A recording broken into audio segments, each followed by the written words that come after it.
was music it was from a movie called The Magnificent Seven.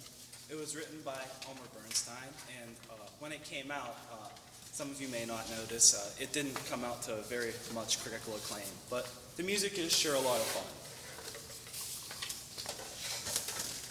So our first piece was The Traveler's Tale, which is an imaginary concept that I wrote in 2018. It follows a peasant through a journey into a medieval marketplace during the Dark Ages. Our second one, you'll see that it has Mozart's A Melody. We're not actually playing that. We're playing Listen, another piece by me. So this one's the emotional one.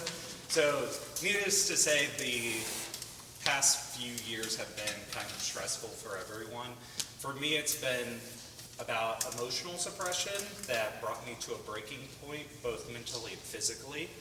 So one hard day, Dr. Yancer told me, you need to read this book called An Artist's Way. I would relate it to a 12-step program, but instead it's working you through how to break the chains of negativity and open yourself up to the full potential of creativity. So during the first step, it inspired me to create this piece, Listen. So now listen as mind, body, and spirit create harmony together and act as one.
So this next piece is going to be on a hymn song by Philip Bliss. So a little bit of backstory for the piece.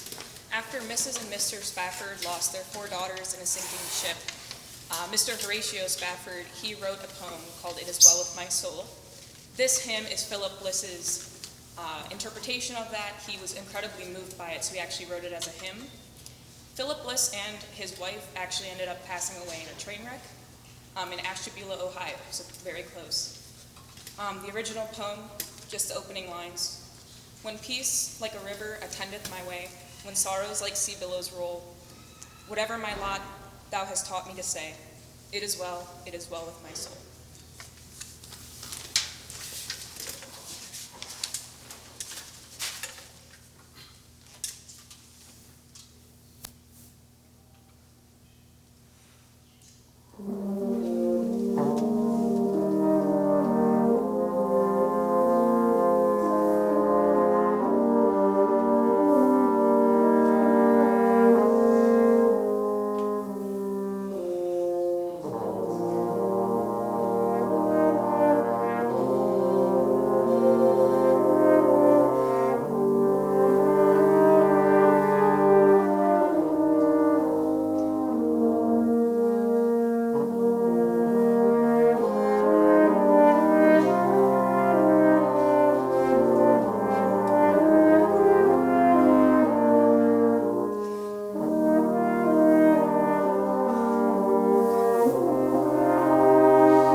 next selection on this afternoon's concert is entitled Three Pieces for French Horn Trio. It was written in 2008 by Jean Gross.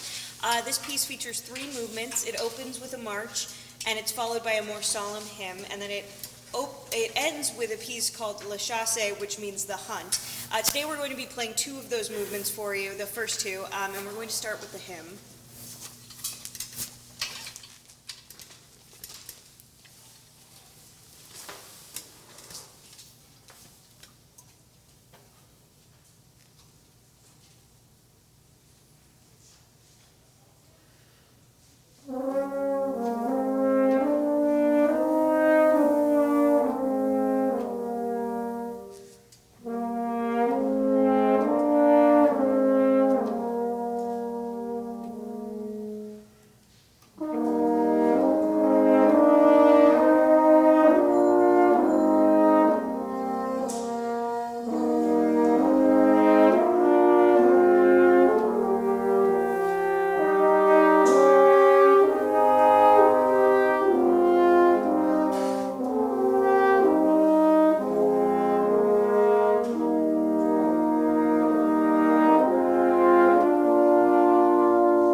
Next up, we will be playing the 11th of Lowell Shaw's Flipperies.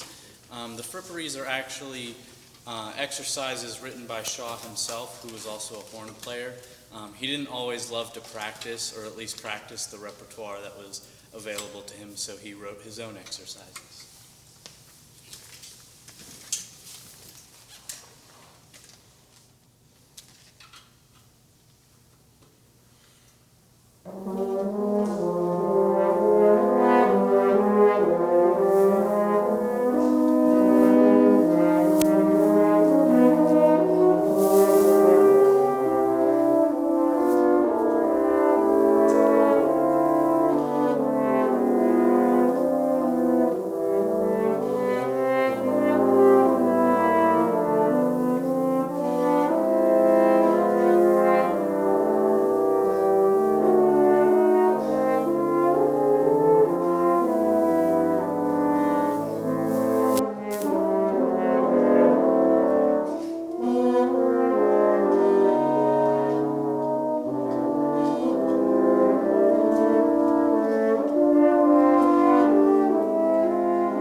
piece for you is another one of Lowell E. Shaw's Flipperies. This time it's number 9. It's titled Charleston, based on the popular dance in the 1920s. The story behind how Shaw named these the Flipperies is he wanted a word that could come up and give you thoughts of like light, airy, like playfulness, and the only word that he could think of that came to his mind was Flipperies. So that's what he called them, and then once the exercises became very successful, years later he decided to finally look up what Flipperies actually meant, because he had no idea. He just liked the sound of the word. The nicest translation that he could find was a cheap bauble of little intrinsic value, but the name had stuck so much at this point that he decided to keep it.